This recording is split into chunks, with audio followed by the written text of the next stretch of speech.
जीवन में हम कई लोगों से मिलते हैं, कई लोगों से वार्तालाप होती, कई लोग प्रसन्न प्रतीत होते हैं तो कई लोग चिंतित प्रतीत होते हैं। किंतु यदि आप ये समझने का प्रयास करें कि कौन अधिकतर प्रसन्न रहता है, कौन अधिकतर चिंतित रहता है, तो आप ये पाएंगे कि वृद्ध और युवक अधिकतर समय चिंता में रहते हैं। दूसरी ओर बालक सदा प्रसन्न रहता है, चिंता की एक रेखा तक नहीं। कारण क्या? अब आप कहेंगे सीधी सी बात है, बालक में इतनी समझ ही कहां होती है कि वो जीवन की समस्याओं को समझ पाए, कठिनाइयों को समझ पाए, दायित्व समझ पाए। बात ये है ही नहीं। वृद्ध के विषय में यदि हम बात करें तो वृद्ध अपने बीते हुए समय के विषय में सोच सोच के दुखी हो जाता है। युवक अपने भविष्य के विषय में सोच सोच के चिंता में रहता है आज। किंतु बालक केवल वर्तमान में जीता है और इसीलिए प्रसन्न रहता है। देखिए, बात बड़ी ही सरल है। आप भूतकाल को नहीं बदल सकते। अब यदि आपको अपने भविष्य को और उज्जवल बनाना है तो आज कर्म करने होंगे, आज परिश्रम करना होगा।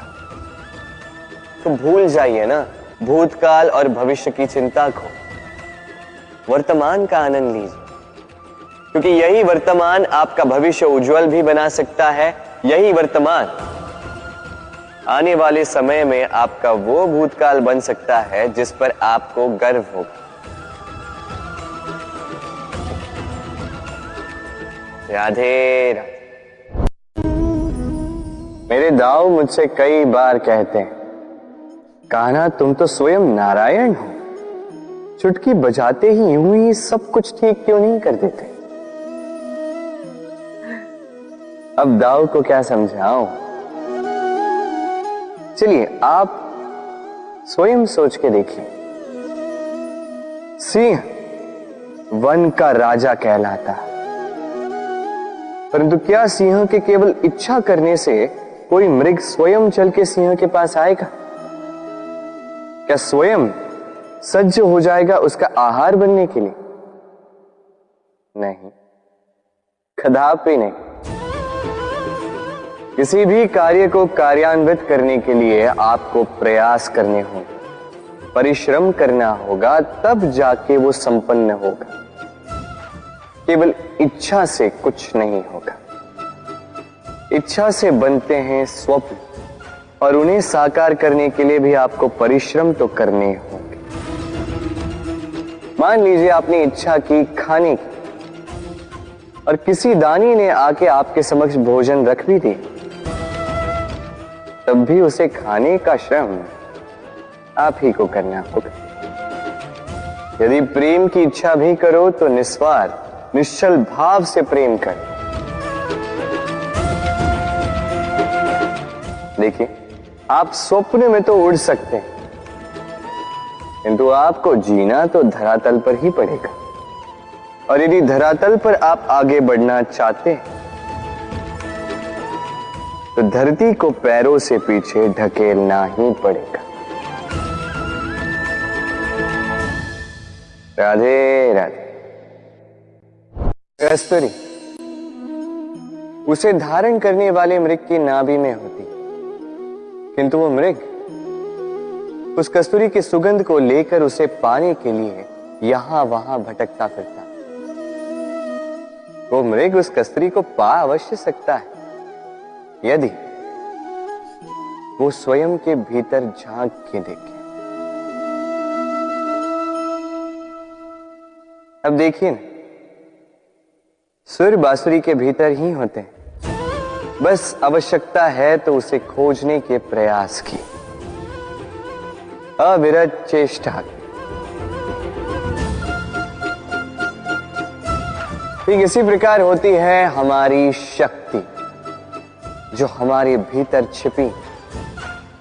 सोचिए, जब परमात्मा स्वयं हमारे भीतर है तो हम उन्हें बाहर क्यों ढूंढें? हम स्वयं के भीतर तब झांकते हैं जब दूसरों से सहायता की अपेक्षा ही समाप्त हो जाती। तो जीवन में किसी की सहायता के लिए आस लगाए मत बैठिएगा, स्वयं अपना सहायक बने। रणभूमि में आपको अच्छा सारथी मिल सकता है, किंतु जीवन की इस यात्रा में आप ही को आपका सारथी बनना होगा। राधे राधे। राधा के साथ जब मैंने पुष्पों की होली खेली थी तो आनंद कुछ और ही था। पुष्प यानी फूल उन पर बरसाए जाते हैं जो विजयी होकर लौटते हैं, जिनके कदम शुभ होते हैं, जो पावन होते हैं। अब जो प्रेमी अपनी प्रेमी का हृदय जीत ले, उससे बड़ा बलि कौन? जो अपने आगमन से हमारे जीवन की धारा बदल डाले, उससे अधिक शुभ कौन? अब जो आकर हमारी मन की पीड़ाओं को निकालकर उसमें प्रेम के रंग भर दे, तो उससे अधिक पावन कौन?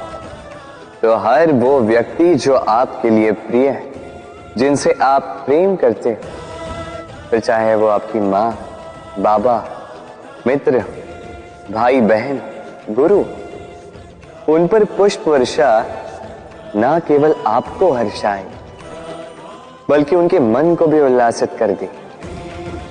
क्योंकि रंग के साथ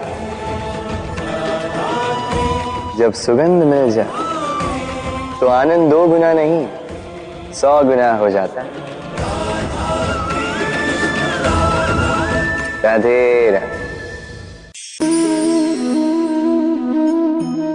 इस फल को देख रहे हैं आप? सब जानते हैं कि इस फल से निकला बीज एक नए वृक्ष को जन्म देगा। जो नया वृक्ष इसी प्रकार के फलों को जन्म देगा। परंतु क्या कभी आपने ये सोचा, फल और बीज का संबंध इतना गहरा है, किंतु वृक्ष की जड़ों और वृक्ष की शाखाओं में इतनी दूरी क्यों है?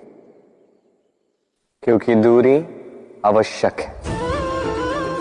यदि आप किसी को अपने साथ सदा सदा के लिए रखना चाहते हो तो उनसे दूरी समय समय पर आवश्यक है, क्योंकि ये दूरी ही है जिसके कारण आपको आपके साथी के महत्व के विषय में ज्ञात होता है।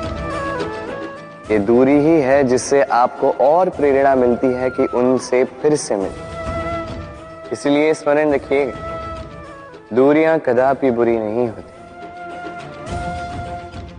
फल से बीज की ये दूरी ही नए फलों के निर्माण का कारण बनती है। प्रेम की असली परख होती है इन दूरियों से। तो दूरियों से भी प्रेम करें और प्रेम से कहें राधे।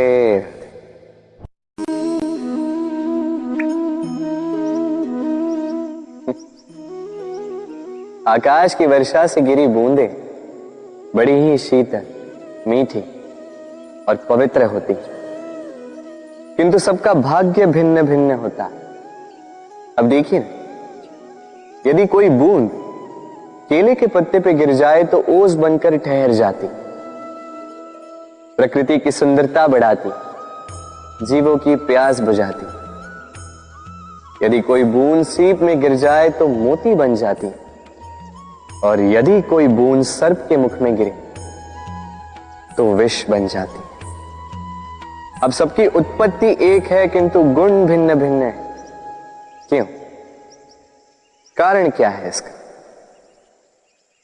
कारण है संगति। संगति का प्रभाव बड़ा ही भीषण होता है। चाहे तो आपको आकाश में बिठा दे, चाहे तो आपको पाताल में धंसा दे।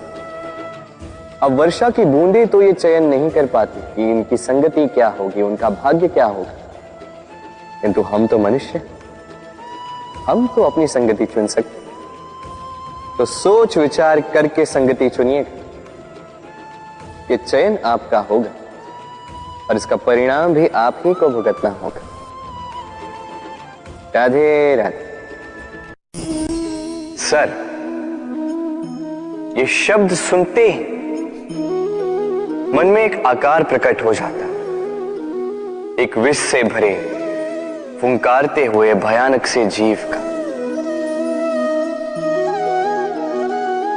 यदि ये सर्प किसी के घर पे मिल जाए तो कोलाहल मच जाता, लोग सुरक्षा का प्रबंध करते हैं, भीड़ इकट्ठा हो जाती है उस सर्प के प्राण लेने के लिए। किंतु यदि वही सर्प किसी मंदिर में पाया जाए तो क्या होता? लोग उस सर्प के समक्ष अपना शीश झुकाते हैं, प्रार्थना करते हैं, हाथ जोड़ते हैं, दूध पिलाते हैं, स्वयं शिव जी का आशीर्वाद मानते हैं। अब इस विषय में आपके क्या विचार हैं? सोचिए, मनुष्य भी वही था, सर्प भी वही था, फिर परिस्थितियों में इतना अंतर क्यों? कहीं कोई सर्प के प्राण ले रहा है तो कहीं उसी सर्प की पूजा कर रहा है। अंतर का कारण है संगति और स्थान। जब वो सर्प शिव जी की संगति में था, मंदिर के पवित्र वातावरण में था, तब वो हमारे लिए देवतुल्य हो गया, अन्यथा तो वो हमारे लिए शत्रु ही था, है ना? तो अपने जीवन में संगति और स्थान का चयन सोच समझ कर कीजिए, क्योंकि ये संसार आपके व्यक्तित्व का ज्ञान आपके संगति से ही करता है।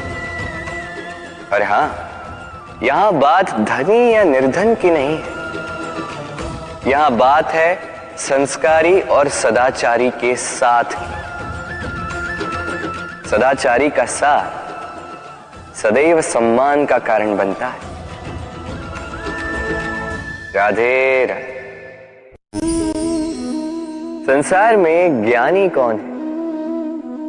वो जो वेदों का अर्थ समझता है, या वो जिसने जन्म और मृत्यु का रहस्य ज्ञात कर लिया, या वो जो 64 कलाओं में निपुण?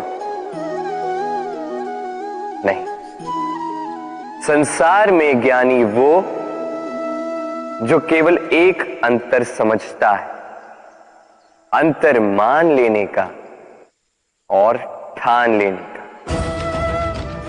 शब्द बड़े ही सरल हैं, किंतु यदि ध्यान से सोचोगे तो इसका अर्थ बड़ा ही महत्वपूर्ण है। आइए समझाता। यदि मान लो तो हार है, किंतु यदि ठान लो तो जीत। यदि मान लो तो कोई अपना है, किंतु यदि ठान लो तो वो शत्रु। मान लो तो भगवान है, यदि ठान लो तो वो केवल एक पत्थर। बस इस अंतर को समझ लीजिए, संसार की हर वस्तु आपके समक्ष होगी। राधे राधे। दृष्टि प्रकृति द्वारा दी गई मनुष्य को सबसे बड़ी भेंट। वो दृष्टि जिसके कारण मनुष्य इस संसार को देख पाता है, अपने मार्ग को देख पाता है। किंतु संसार में दृष्टि पाकर भी सभी महान नहीं बन जाते, प्रसन्न नहीं हो पाते। प्रसन्न केवल वो होते हैं जिनका दृष्टिकोण शुभ होता है। अब जो गुलाब में कांटे ढूंढते हैं, वो अवश्य ही अपने हाथों को उन कांटों से घायल कर जाते हैं, क्योंकि उनकी दृष्टि केवल कांटों तक ही सीमित रहती है। किंतु सुगंधी बनाने वाले पंखुड़ियों को तो ढूंढ ही लेते हैं। क्यों? अब देखिए ना, जो अंधकार में प्रकाश पाना चाहते हैं, उन्हें दीपक भी सूर्य की भांति लगे। किंतु जो कमियां निकालना चाहते हैं, उन्हें दीपक के तल में भी अंधकार छिपा मिले। जो प्रेम पाना चाहते हैं वो परायों में भी स्नेह ढूंढ ही लेंगे, अन्यथा किसी को पाकर भी उनसे अनजान रहने वालों की कमी नहीं। दृष्टि हमें दिखाती है, किंतु दृष्टिकोण हमें वो दिखाता है जो हम देखना चाहते हैं। जो आपकी सोच होगी वही सच बनकर आपके समक्ष आए। इसलिए आपके विचार शुभ रखिए और प्रेम से कहिए, राधे राधे। मेरे सामने है गैया का दिया गया दूध जो 2 दिन तक टिकता है।